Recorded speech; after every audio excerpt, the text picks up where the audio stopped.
नमस्कार दोस्तों, आज हम बात करेंगे उस चिरंतन मार्गदर्शक की, भगवान श्री कृष्ण, और उनसे सीखी हुई आत्मविश्वास और निष्ठा की शिक्षा की।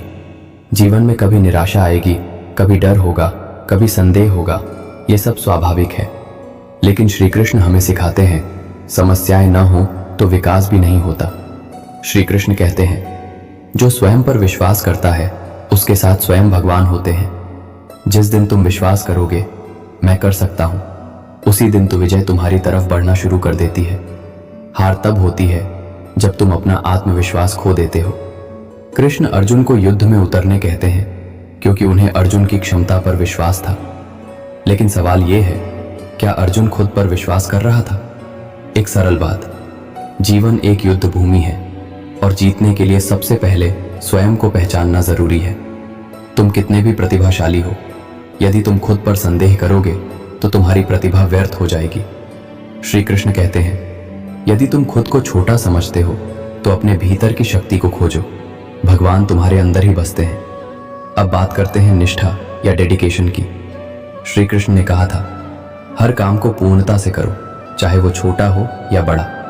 तुम जो भी काम करते हो वो तुम्हारे चरित्र का निर्माण करता है। यदि तुम अपने काम को महत्व नहीं दोगे तो जीवन भी तुम्हें महत्व नहीं देगा।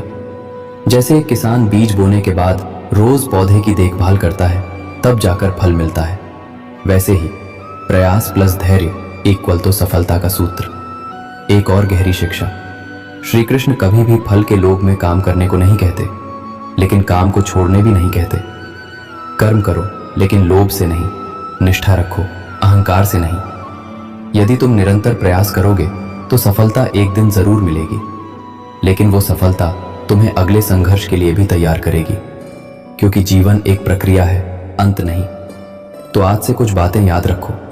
अपने सामर्थ्य पर विश्वास रखो, अपने काम को छोटा मत समझो, बाहरी नहीं भीतर के भय को हराओ, और निष्ठा से हर दिन खुद को बेहतर बनाओ।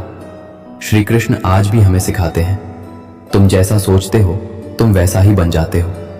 यदि तुम सोचते हो कि तुम विजयी हो, तुम विजयी हो, और यदि तुम सोचते हो कि तुम हार चुके हो, तुम हार चुके हो। अंतिम बात, तुम अपनी जीवन गाथा के नायक हो।